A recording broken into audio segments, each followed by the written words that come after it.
La gran conspiración. ¿Cómo fue que José Smith creó una religión?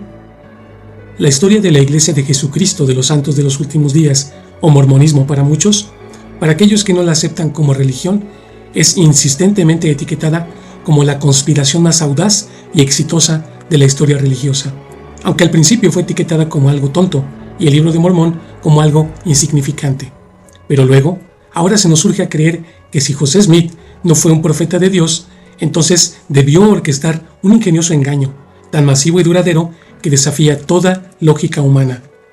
Pero, ¿y si esta persistente narrativa de conspiración es en realidad la desesperada invención de los críticos para desvirtuar lo que en sus mentes seculares simplemente no pueden comprender ni explicar? Examinemos desde la perspectiva de la verdad innegable y el fenómeno inexplicable para la crítica, la cadena de eventos y la magnitud de la fe inquebrantable que se opone, punto, a cualquier intento de etiquetarla como fraude. Las supuestas pruebas de la acusación son tan débiles y carentes de fundamento que se desploman ante el peso abrumador de la evidencia. Los primeros eventos, un origen divino ineludible, no un burdo engaño familiar. Desde el primer momento, la vida de José Smith estuvo marcada por acontecimientos que trascienden cualquier explicación mundana. Los críticos, en su afán por desacreditar, deben inventar coartadas que rozan lo inverosímil. La primera visión, 1820, el alma del engaño o la verdad palpable.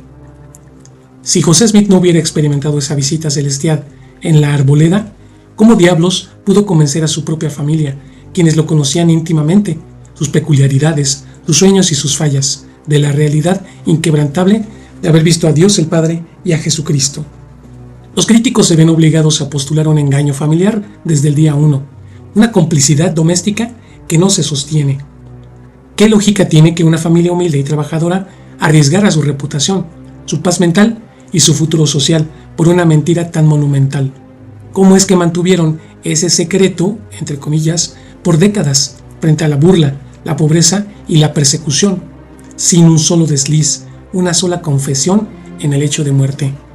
La sinceridad palpable que emana de los relatos de José y la convicción inalterable de su madre, padre y hermanos son un muro infranqueable ante la idea de un complot primario. Es más fácil aceptar el milagro que creer en un fraude familiar tan perfecto y sin fisuras. La fabricación de las planchas de oro y el ángel Moroni, 1823 a 1827. La imposibilidad del escondite fantasma. Los críticos se aferran a la falacia de que nadie más vio las planchas directamente en esos primeros años, pero ignoran convenientemente el testimonio consistente y detallado de José sobre sus encuentros anuales con un ser resucitado, el ángel Moroni. ¿Cómo pudo un joven sin educación formal, en una época sin acceso fácil a información mística o esotérica, inventar la historia de un ángel visitándolo año tras año, instruyéndole sobre anales antiguos de civilizaciones perdidas, el destino de su pueblo y la restauración de un evangelio? Las constantes visitas al Cerro Cumorah, la expectación de un objeto divino que solo él debía preparar y finalmente obtener, no son los actos calculados de un fraude, sino la prueba de una obediencia inquebrantable a un mandato superior. La idea de esconder unas planchas inexistentes es, en sí misma, una contradicción insostenible. Si no existían, ¿qué se estaba escondiendo? La verdadera hazaña aquí no es la del engaño, sino la de mantener la fe, la paciencia y la integridad hasta el momento preciso de su revelación divina. El dictado del Libro de Mormón, una obra maestra divina, inalcanzable para el fraude humano. Este es el epicentro de la incredulidad para la crítica y al mismo tiempo la piedra angular inamovible de la verdad para los creyentes. El dictado de un libro de más de 500 páginas, sin notas previas, sin borradores conocidos, de forma coherentemente compleja y con una velocidad asombrosa, trasciende cualquier capacidad de un joven de escasa educación formal. Los críticos se retuercen en su intento de explicar esto con genialidad improvisada. Emma Hale, la primera testigo ocular y su inquebrantable certidumbre, 1828. Emma Smith no era una mujer ingenua, era la esposa de José, su compañera más íntima y cercana, quien compartió su lecho y su vida. Ella fue su primera escriba. Si José estaba, por decir así, inventando el texto, ¿cómo pudo engañar a su propia esposa, quien lo conocía hasta el tuétano, día tras día, palabra tras palabra, sin que ella sospechara el más mínimo fraude. ¿Cómo dictaba palabras que no existían? ¿Y cómo es que Emma no notó la falta de un texto de origen, de un libro, de un borrador, de algo tangible?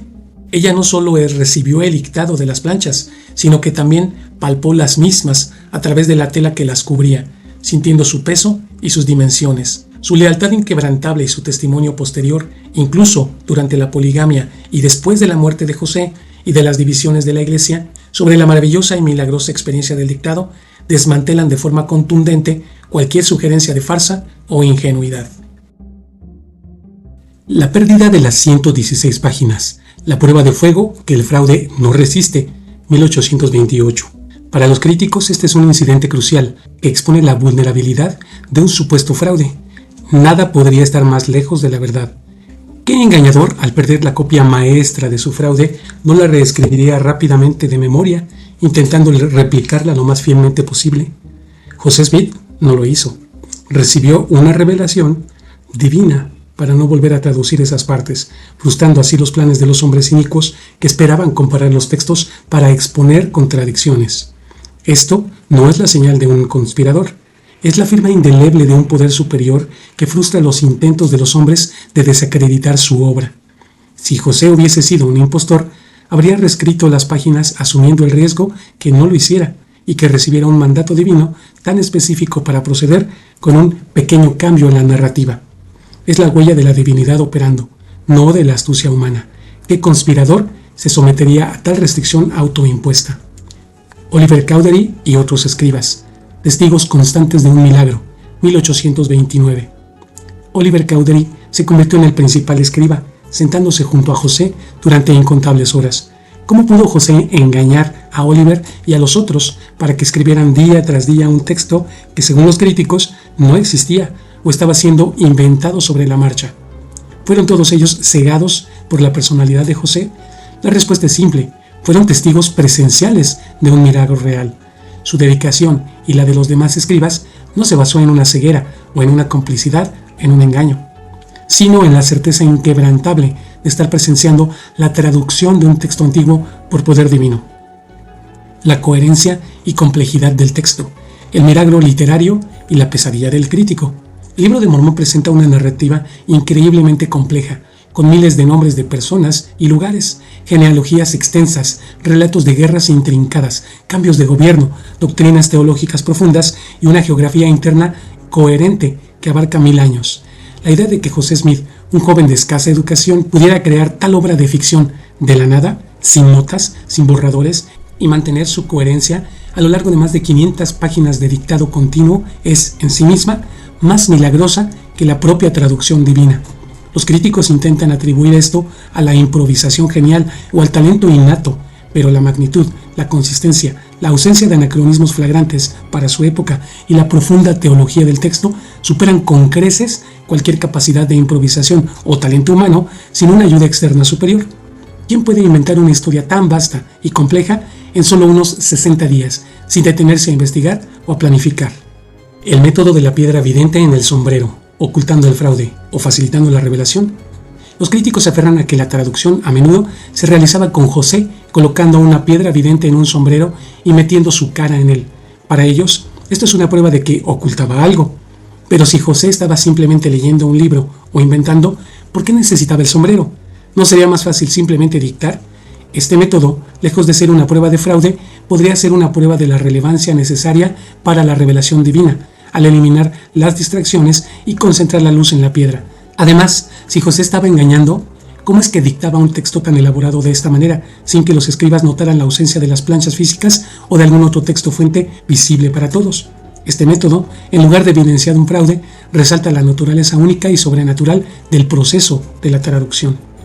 Los testigos, una fortaleza inexpugnable de verdad, inexplicable para el fraude. Los testigos del Libro de Mormón no son engañados o cómplices, son pilares inquebrantables de la verdad, cuya vida y testimonio refutan contundentemente cualquier acusación de fraude. Su existencia es el gran problema sin resolver para la narrativa crítica. Martin Harris, el sacrificio económico y el testimonio inquebrantable hasta la muerte. Martin Harris, un hombre de buena reputación y fortuna, arriesgó y perdió su vasta fortuna, su matrimonio y su posición social por financiar la publicación del Libro de Mormón. ¿Por qué razón, si Martin sabía que era un engaño, soportaría tales sacrificios, enfrentaría la ruina personal y la burla pública por una mentira? Lo más impactante para los críticos es que, a pesar de sus posteriores problemas con José, sus apostasías temporales de la iglesia y su distanciamiento por años, jamás, ni una sola vez, negó su testimonio de haber visto las planchas y al ángel. Su firmeza hasta el día de su muerte, reiterando su testimonio en su vejez, es un enigma irresoluble para los críticos. La única explicación lógica es que realmente vio y supo lo que testificó. Los tres testigos, David Whitmer, Oliver Cowdery y Martin Harris, 1829. La irrefutabilidad de la visión espiritual. Estos tres hombres afirmaron haber visto las planchas y al ángel Moroni, no solo con sus ojos físicos, sino a través de una manifestación divina. Los críticos, en su desesperación, sugieren engaño psicológico, sugestión o incluso hipnotismo colectivo. Pero, ¿es realmente plausible que un joven granjero, José Smith, pudiera hipnotizar a tres hombres maduros, sanos y cuerdos para que vieran algo que no existía y que mantuvieran ese testimonio bajo las amenazas, la persecución, las excomuniones y la misma posibilidad de muerte? El hecho de que los tres se apartaran de la iglesia, algunos con profundas amarguras hacia José Smith, pero jamás negaran su testimonio original, es la prueba más contundente de su autenticidad, de la naturaleza sobrenatural de su experiencia. No tenían nada que ganar al mantener una mentira que los separó de sus amigos y los expuso al ridículo. Su lealtad era a la visión celestial, no al hombre mortal. Los 8 testigos, 1829. Las pruebas sensoriales innegables. Estos 8 hombres, a diferencia de los 3, afirmaron haber sostenido y palpado las planchas de oro con sus propias manos. Si las planchas no existían, ¿cómo pudo José Smith orquestar una experiencia sensorial tan vívida para 8 personas a la vez, que no solo vieron, sino que sintieron el peso, la dureza y los grabados de los anales? La sugerencia de un facsímil o una ilusión compartida es una hipótesis ridícula y desesperada que carece de cualquier fundamento lógico. ¿Cómo se fabrica un objeto que engañe a 8 personas simultáneamente en su peso y textura? ¿Y cómo se mantiene el secreto de esa fabricación? La unidad y la persistencia de sus testimonios, que afirmaban una experiencia tangible y física, son una fortaleza irrefutable que los críticos no han podido desmantelar. Samuel Smith, el predicador devoto y el costo de la verdad. Pedirle a su propio hermano, Samuel, que saliera a predicar el Libro de Mormón recién impreso, sin dinero, sin alojamiento, enfrentando peligros y el ridículo, no es un acto de crueldad por parte de un conspirador. Es, por el contrario, un acto de fe y convicción profunda en la verdad del mensaje. Samuel no era un ingenuo, era un creyente que sacrificó su comodidad y seguridad por una causa que él sabía que era divina. ¿Qué conspirador arriesgaría la vida y el bienestar de su propio hermano por un engaño? Esto demuestra una fe tan arraigada que solo la verdad puede inspirar. La supuesta gran conspiración, una acusación desesperada que se desmorona ante la lógica.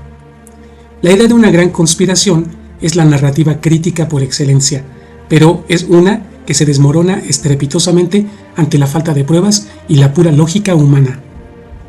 Los presuntos engañadores, la perfecta conspiración sin una sola falla.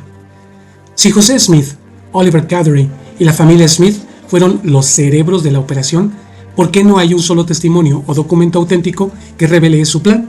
¿Por qué, bajo la presión extrema de la persecución, las amenazas de muerte, las disensiones internas y el desgarre de la comunidad, nadie, absolutamente nadie, confesó el fraude para salvarse a sí mismo o a sus familias? Esto desafía la naturaleza humana más básica. La madre de José, Lucy Mack Smith, escribió una conmovedora historia familiar que narra los eventos con una convicción inquebrantable en la divinidad de su hijo y la obra restaurada. Si hubiera sido cómplice, ¿no habría dejado ella alguna pista, alguna duda, alguna señal de remordimiento en su relato? Su testimonio es el de una madre que vio y creyó en la mano de Dios y en la vida de su hijo. Los engañados, millones de almas, ¿engañadas por siglos? La inmensa mayoría de los primeros conversos y los millones de miembros actuales son, según la crítica, las víctimas de este monumental fraude. ¿Es siquiera remotamente plausible que millones de personas a lo largo de casi 2 siglos hayan sostenido una fe tan profunda, hayan sacrificado hogares, familias y vidas por una mentira que no dejó ni un solo rastro verificable de su origen fraudulento, la persistencia de la fe, el continuo crecimiento exponencial de la Iglesia y la dedicación de sus miembros son la prueba definitiva de su autenticidad y origen divino, no de su falsedad. El fraude, por su naturaleza, eventualmente colapsa, la verdad perdura. Los silencios y ausencias, no pruebas de fraude, sino de origen sobrenatural. La crítica se aferra a la ausencia de pruebas de fraude, pero esta misma ausencia es, paradójicamente, una poderosa y elocuente evidencia de la verdad. ¿Por qué nadie confesó el fraude, el gran talón de Aquiles de la crítica? Este es el punto más débil e incomprensible de la hipótesis del fraude. En cada conspiración humana que conocemos, bajo presión extrema, por venganza o por arrepentimiento, alguien eventualmente confiesa o revela los detalles del engaño. Ni Martin Harris, ni Oliver Cowdery, ni David Whitmer, quienes tuvieron amargas disputas con José y fueron excomulgados de la Iglesia, jamás, ni una sola vez, negaron la divinidad de las planchas o del ángel. Su lealtad a ese testimonio, incluso cuando les costó todo, va más allá de cualquier lógica conspirativa. ¿Cómo se mantiene una mentira tan perfecta sin que nadie la revele, ni siquiera en el hecho de muerte, bajo la amenaza de la vida o la excomunión? La única respuesta que resiste el escrutinio es que no era una mentira.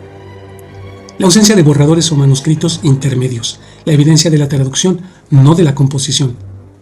Si el libro de Mormón fue escrito o inventado por José Smith, ¿por qué no hay rastros de borradores, correcciones extensas, materiales de investigación, notas de planificación o indicio de un proceso de creación humana?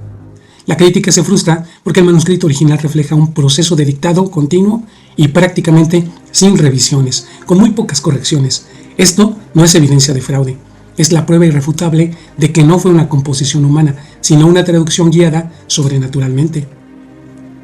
El conocimiento imposible de José Smith, una evidencia clamorosa de revelación. Los críticos se devanan los sesos intentando explicar el vasto y preciso conocimiento contenido en el libro de Mormón, atribuyéndole a supuestas fuentes que José Smith jamás pudo haber consultado o a una habilidad secreta de investigación que no dejó rastros. Fuentes de conocimiento antiguo y geografía precisa, ¿un genio desconocido o revelación? ¿Cómo pudo José Smith, un joven de la frontera con escasa educación y sin acceso a grandes bibliotecas o expertos en lenguas antiguas, haber inventado detalles sobre la ruta de Lehi a través de la península arábiga, que hoy en día coincide con descubrimientos arqueológicos y geográficos modernos que eran completamente desconocidos en su época? Los críticos no pueden señalar un solo libro que José leyera y que contuviera tal información de manera completa. La idea de que estudió mapas y textos esotéricos en secreto es una invención pura y dura, sin una pizca de prueba. La única explicación lógica, honesta y no forzada es la revelación divina. El manuscrito de Solomon Spalding y View of the Hebrews, fantasmas de una acusación desesperada. Las teorías que postulan que el libro de Mormón se basó en el manuscrito de Solomon Spalding, una novela de ficción histórica, o en View of the Hebrews de Ethan Smith, un tratado sobre el origen israelita de los nativos americanos, son las armas favoritas de la crítica, pero han sido refutadas repetidamente por análisis textuales, académicos imparciales y el simple sentido común. Las diferencias en estilo, contenido, teología y complejidad son abismales. La coincidencia de esas ideas es superficial y se basa en la necesidad desesperada de la crítica de encontrar una fuente humana, para lo cual no pueden explicar. La persistencia de esas teorías es un testimonio, no de su validez, sino de la falta crónica de alternativas creíbles por parte de los detractores. El mantenimiento de la conspiración y sus impactantes costos, la prueba de fuego. La conspiración no solo implicó crear una historia, requirió mantenerla a lo largo de las décadas, frente a la persecución implacable, el escrutinio público, la traición interna y finalmente la muerte. Lealtad inquebrantable frente a la adversidad, cegados o convencidos. ¿Cómo logró José Smith mantener la lealtad y devoción de sus miles de seguidores, incluso cuando enfrentaban la persecución más brutal, la pobreza extrema, las expulsiones violentas y la masacre? Si todo era una conspiración, ¿cómo se forjó una devoción tan ciega a un engañador? La verdad es que esta lealtad no fue ciega, fue forjada en la convicción profunda de que estaban construyendo el reino de Dios, inspirada por milagros, revelaciones y la certeza de la verdad. El costo humano, el martirio, no la ganancia. ¿Qué ganó José Smith? La vida de José Smith y la de muchos de sus seguidores estuvo marcada por la violencia, la tragedia y el sufrimiento. El clímax de esta conspiración, si lo fuera, habría sido la muerte brutal de José Smith y de su hermano Hyrum en la cárcel de Carthage, en Illinois. Si todo era una farsa, ¿por qué ir hasta el final sacrificando la propia vida por una mentira? ¿Qué lograron los supuestos engañadores? José y sus asociados principales no obtuvieron riqueza material ni duradera, ni poder político en absoluto, sino sufrimiento, persecución constante, humillación y finalmente la muerte. La quiebra del banco de Kirtland, un fracaso económico que José vivió en carne propia, es un ejemplo claro de que no cosechó riquezas ni una vida de lujo. ¿Quién mantendría una mentira tan costosa y además peligrosa hasta el martirio? La única respuesta es que estaba convencido de la verdad. La persistencia y crecimiento global de la Iglesia, el último argumento inexpugnable. Si fue un engaño, ¿cómo es que una conspiración iniciada por un joven de escasa educación en la frontera estadounidense pudo crecer hasta convertirse en una religión global, con millones de seguidores devotos, instituciones complejas, una influencia cultural profunda y una presencia internacional imparable? Los fraudes, por su propia naturaleza, colapsan bajo su propio peso y la luz del escrutinio. La Iglesia de Jesucristo, de los santos de los últimos días, lejos de colapsar, sigue creciendo y prosperando, atrayendo a personas de todas las naciones y culturas que encuentran en ella paz y el sentido que buscan en sus vidas. Esto es inexplicable para la hipótesis del fraude. Es la firma del poder divino obrando. Los milagros y profecías, señales divinas que humillan el escepticismo. Para los creyentes, los milagros y el cumplimiento de profecías son las pruebas tangibles e irrefutables de la divinidad del mormonismo. Para los críticos, estas son las últimas y más difíciles barreras para su escepticismo, obligándolos a inventar explicaciones cada vez más complicadas e inverosímiles. ¿Los que se curaron fueron parte del complot? La audacia de la sugestión. Se registran numerosos relatos de curaciones milagrosas, algunas instantáneas y dramáticas atribuidas a José Smith y a otros líderes de la Iglesia restaurada. Si estas curaciones fueran un fraude, ¿fueron todas ellas resultado de la sugestión, el efecto placebo o simplemente fabricaciones? La crítica debe postular que miles de personas genuinamente enfermas, muchas de ellas no miembros de la Iglesia en aquel momento, fueron cómplices de un engaño masivo, fingiendo enfermedades y luego recuperaciones. Esto implicaría una colaboración masiva y un control psicológico aún más profundo sobre comunidades enteras, algo sin precedentes en la historia del fraude. ¿Es más fácil creer en una conspiración de curaciones que en un toque de poder divino? El cumplimiento de las profecías de José Smith, la predicción precisa que desafía la casualidad. Los defensores del mormonismo citan el cumplimiento de varias profecías específicas y detalladas de José Smith, desde el crecimiento sin precedentes de la Iglesia a nivel global hasta eventos políticos y sociales. Un ejemplo palmario es la profecía de la Guerra Civil Norteamericana, que se encuentra en Doctrina y Convenios 87, formulada en diciembre de 1832, décadas antes de que la guerra estallara. José Smith predijo no solo que la guerra comenzaría, sino que lo haría en Carolina del Sur, que llevaría a guerra sobre todas las naciones y que la esclavitud sería el catalizador. ¿Cómo es que un hombre sin formación política ni militar en una zona remota rural pudo prever un evento geopolítico de tal magnitud y precisión cuando los políticos de la época aún negociaban la paz? La crítica intenta devaluar esto como vago o simple observación de tensiones, pero la exactitud de la ubicación y el catalizador, es decir, la esclavitud, supera cualquier explicación de azar o de conocimiento previo. La única respuesta que resiste el escrutinio es la inspiración divina directa. Conclusión final. La verdad resplandece ante la duda orquestada. La idea de que José Smith orquestó una gran conspiración para crear el mormonismo plantea preguntas monumentales, no para el creyente, sino para el crítico.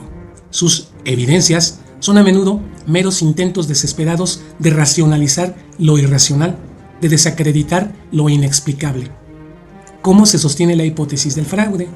Ante la abrumadora evidencia de consistencia, sacrificio personal, testimonios inquebrantables hasta la muerte y milagros documentados, la narrativa del fraude se desvanece en conjeturas y especulaciones sin base.